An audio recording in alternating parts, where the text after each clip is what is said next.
Hi, I'm trying something new. These are the movies I watched in March 2025. The first movie I watched was Annie Hall. This was my first Woody Allen movie. I really enjoyed this. I thought it was just so funny, and I thought it was so creative, all the different, techniques that he used in breaking the fourth wall, and having an animated segment, and I really liked the sets that are designed to look like it's a split screen when it's actually not. It really sucks that Woody Allen is such a terrible person, because from my first experience with him, I really like his style. Next, I watched Mickey 17. I was very excited to watch this, and I was able to see it in IMAX, and I had a really good time with it. I don't really understand why so many people are not liking it. I get that it is kind of all over the place, but that worked for me. The satire is very on the nose, but it still kind of, worked for me. Robert Pattinson in that movie, he is so good. I wish he could have a chance at an Oscar nomination for it, but that will not happen, sadly. I haven't seen that many of Bong Joon-ho's movies, such as Parasite, but between the ones I have seen, which is Mickey 17 and Okja, I'm very interested to see more of his movies, and I hope he continues to get budgets like this, even though based on the box office, I don't think he will. Next, I rewatched Conclave. I still really enjoyed this on a second viewing. It wasn't as effective because I already knew where it was going and all the twists, but I still had a really good time with it. Ralph Fiennes is incredible. I really think the score does work very well, unlike Volker Bertelmann's score for All Quiet on the Western Front, where I thought that was something that worked well when you're just listening to it on its own, but in the context of the movie, it didn't fit. Whereas for Conclave, it's kind of the opposite. I think in the movie, the music works really well, but if you're just listening to it on its own, it doesn't actually come across as anything too special, for the most part. Really happy this one adapted screenplay, even though I would have loved Sing Sing to win, this was a really good choice. Next, I rewatched Before Sunrise. Oh my goodness, this is one of my favorite movies. I absolutely adore this. The fact that this is the only movie in the trilogy that didn't get any Oscar nominations is ridiculous. I cannot understand how this movie was ignored for screenplay. I really don't understand. This is still, I think, my favorite of the trilogy. I do understand why a lot of people prefer Before Sunset. I can recognize that maybe it is a better movie, but I think I want to believe in what Before Sunrise is, even if I know it's a fantasy. I would rather believe in that than the reality of the other two movies, even though, as we'll see later, I like those ones as well. Then I watched The Spectacular Now. This was pretty good. I was expecting a bit more from an A24 romance movie, but, it was alright. I found the main character kind of just annoying, and I thought that the point of the movie was going to be how his relationship makes him a better person, but in the end I don't feel like he really learns that much of a lesson. He does a little bit, but not entirely, and I kind of thought that was annoying. I wanted him to develop a bit more. Then I rewatched Before Sunset. Again, I absolutely love this movie. Every little piece of new information, especially when you don't know anything going in, like was the case for me the first time I watched it, every new piece of information is a bombshell, and you just are completely enveloped in these two's relationship, and you want them to break up with whoever they're with, and the final shot of this movie, the fade to black at the end. Whoa. Then I watched Mandy, and holy shit, this movie is insane, and I loved it. I thought it was really good. The visual style of this movie is unlike anything that I have ever seen. I don't know how you make a movie look like that. The kills in this movie are brilliant, especially the last kill, and also just the entire chainsaw duel. I was losing my goddamn mind. Cannot wait to see what this director, Panos Cosmatos, does next. Then I watched Mapantsula. This is a fairly obscure South African movie from the 80s, and it's really good. I'm surprised more people haven't watched it. It's really incredible that this movie was even made, considering that there are large crowd scenes, and it was filmed in South Africa in the 80s, so I don't know how they managed to get this made, but I really enjoyed it, and I would highly recommend this.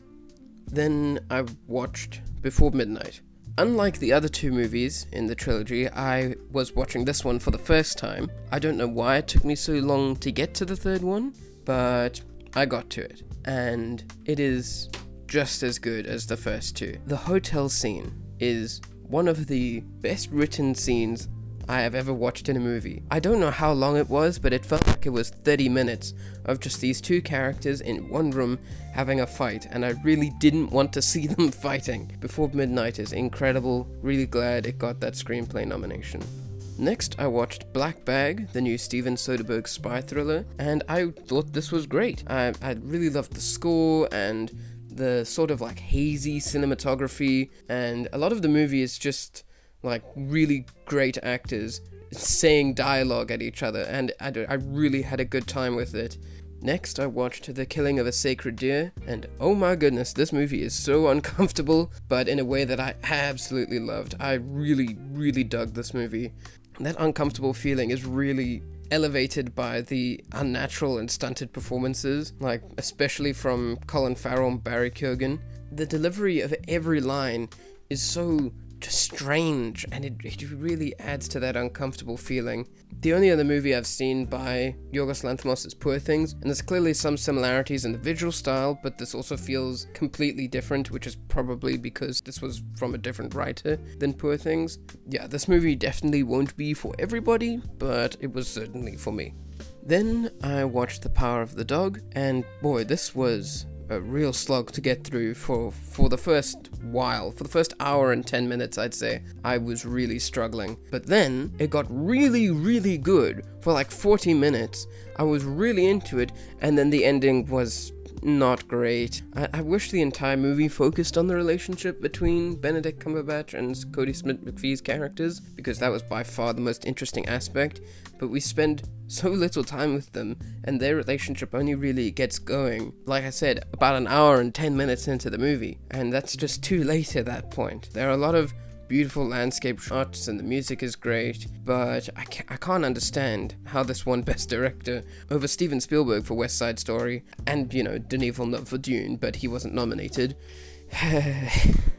Benedict Cumberbatch as well. I thought he was good for the most part. There were a lot of times where I couldn't buy him as this, rough, grizzled cowboy. I just didn't think that really fits who he is. And his accent also was very inconsistent, so that didn't help either. Next, I watched Invictus. This tackles its subject matter in a fairly simple and straightforward way, but it is able to deliver what it needs to by the end. Morgan Freeman struggles quite a bit with the accent of Nelson Mandela, while Matt Damon actually does alright with his accent, surprisingly. I don't know what compelled Clint Eastwood to cast his son in this movie, because Scott Eastwood looks so hilariously out of place, and not like a rugby player at all. I wish the rugby scenes earlier on were shot with more clarity and urgency, but thankfully the final at the end doesn't have those issues. I'd say 95% of the time I couldn't care less about sports, but I can't deny the message of this movie being that it has the power to unite people, and I just thought it captured that really well. However, I do think it probably wasn't the best idea to have Clint Eastwood directing this movie. Maybe they should have hired, a South African, perhaps.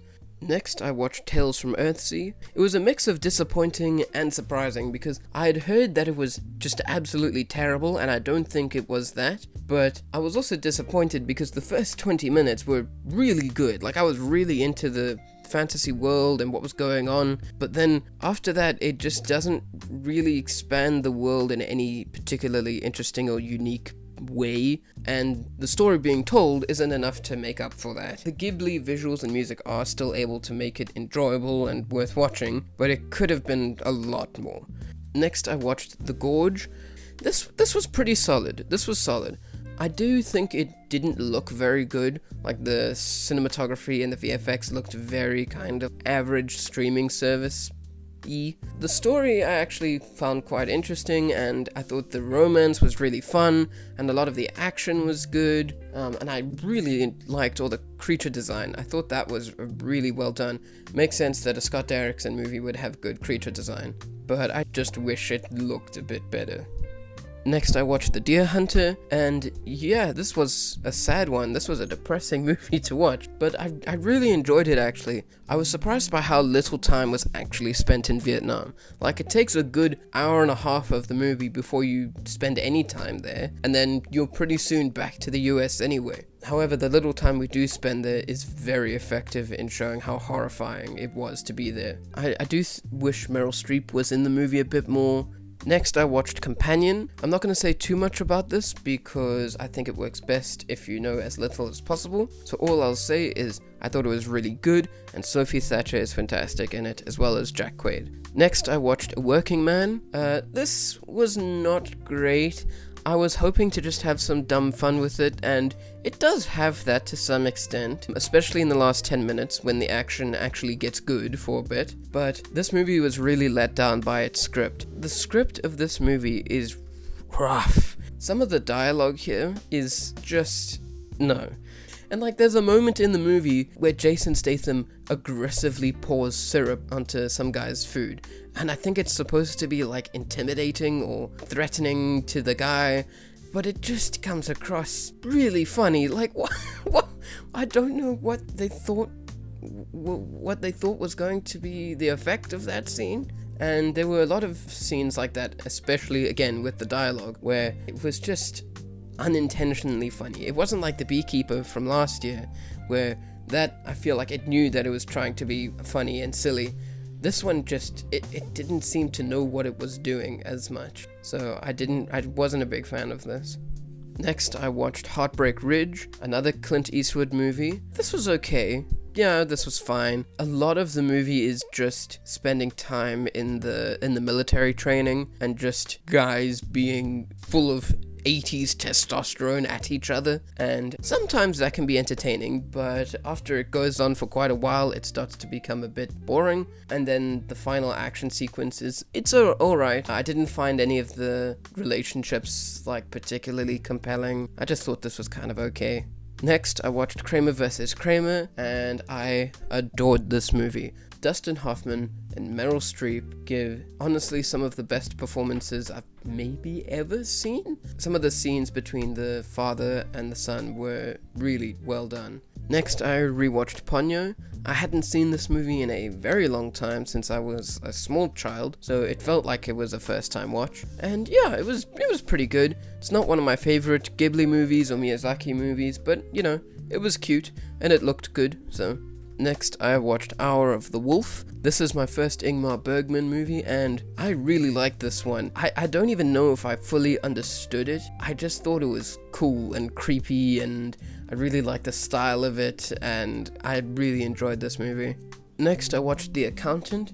This is in preparation for The Accountant 2 coming out next month, and I thought this was pretty solid. The action, for the most part, is quite good, and I really enjoyed Ben Affleck's kind of, awkward performance, but it didn't feel like it was playing up this autistic character in a unrealistic way. I thought he gave a very good performance. Unfortunately, because I've seen the trailer for the second movie, I did know the main twist of the movie, but it didn't hurt the experience too much.